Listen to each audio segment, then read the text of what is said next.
एक अनोखी यात्रा। जंगल की सांसों में छिपा था एक रहस्य जो सिर्फ रात के साये में खुलता था। शहर की चकाचौंध से दूर हिमाचल के घने जंगलों में बसा था एक छोटा सा गांव, चांदनीपुर। यहाँ की हवा में ठंडक थी और पेड़ों की सरसराहट में जैसे कोई अनकही कहानी गूंजती थी। गांव के किनारे एक पुराना जीर्ण शीर्ण मंदिर था, जिसके बारे में लोग फुसफुसाते थे। कहते थे हर पूर्णिमा की रात मंदिर की दीवारें जीवित हो उठती हैं। कोई नहीं जानता था कि ये सच है या बस गांव वालों की कहानियां।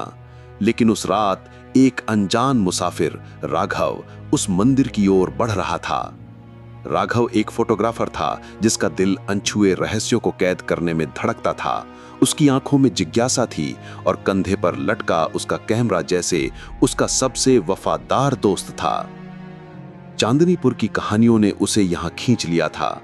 गांव वालों ने उसे चेतावनी दी थी, राघव बाबू, उस मंदिर में मत जाना, वहां की रातें इंसान को निगल लेती हैं। लेकिन राघव ने हंसकर बात टाल दी। मैं तो बस तस्वीरें खींचता हूं, भूतों से क्या डरना। पूर्णिमा की रात थी। चांद आसमान में चमक रहा था, जैसे कोई दिया जंगल को रोशन कर रहा हो।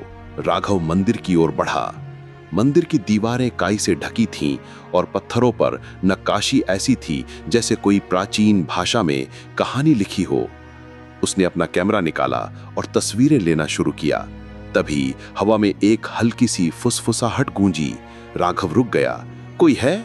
उसने पूछा, लेकिन जवाब में सिर्फ सन्नाटा था।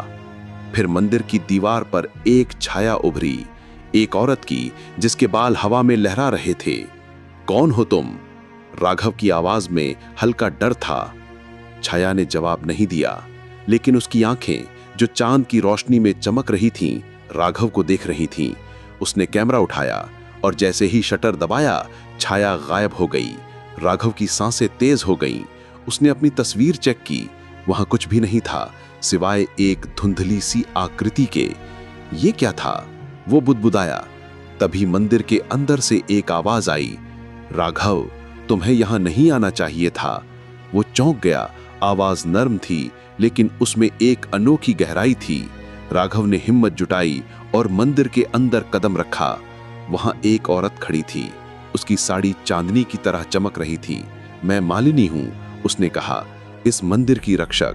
तुमने जो देखा वो कोई भूत नहीं, बल्कि इस जंगल का सच है। मालिनी ने बताया कि ये मंदिर कोई साधारण जगह नहीं था। ये एक प्राचीन द्वार था जो इस दुनिया को एक दूसरी दुनिया से जोड़ता था।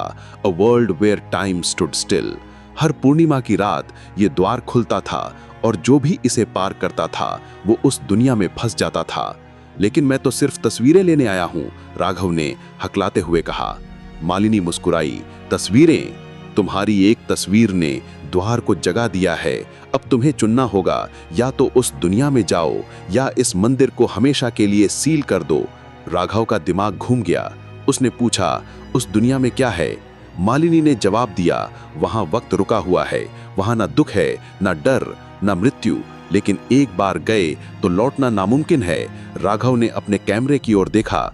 उसकी तस्वीरों में उस दूसरी दुनिया की झलक थी। रंगों से भरा एक अनंत जंगल जहां पेड़ हवा में नाचते थे। उसका दिल जोर जोर से धड़क रहा था। क्या वो सब कुछ छोड़कर उस दुनिया में चला जाए? तभी मालिनी ने कहा, एक बात और राघव, वो दुनिया सिर्फ उन लोगों के लिए है जिनका इस दुनिया में कोई नहीं। क्या तुम्हारा कोई नहीं? राघव की आंखों के सामने उसकी मां का चेहरा उभरा, जो शहर में उसका इंतजार कर रही थी। उसने महसूस किया कि उसकी जिज्ञासा ने उसे यहां तक खींच लिया, लेकिन उसका दिल अभी भी इस दुनिया से बंधा हुआ था। राघव ने गहरी सांस ली और कहा, मैं मंत्र को सील कर दूंगा। मालिनी ने एक प्राचीन मंत्र दिया, जिसे बोलकर राघव ने द्वार को हमेशा के लिए बंद कर दिया। जैसे ही मंत्र पूरा हुआ, मालिनी गायब हो गई और मंदिर की दीवारें फिर से साधारण पत्थर बन गईं। वो गांव लौट आया, लेकिन उसकी आंखों में एक अजीब सी चमक थी। उसने अपनी मां को गले लगाया और कहा, मां, मैं अब कभी दूर नहीं जाऊंगा। लेकिन रात को जब वो सोने गया तो उसके कैमरे में एक आखिरी तस्वीर थी, मालिनी की, जो मुस्कुराते हुए कह रही थी, क्या तुम सचमुच भूल पाओगे? क्या राघव कभी उस दूसरी दुनिया की खोज में लौटेगा, या वो अपने दिल की आवाज को सुनकर हमेशा इस दुनिया में रहेगा? ये सवाल उसके साथ हमेशा रहा, और शायद कहीं गहरे उस दूसरी दुनिया का द्वार अभी भी उसका इंतजार कर रहा था।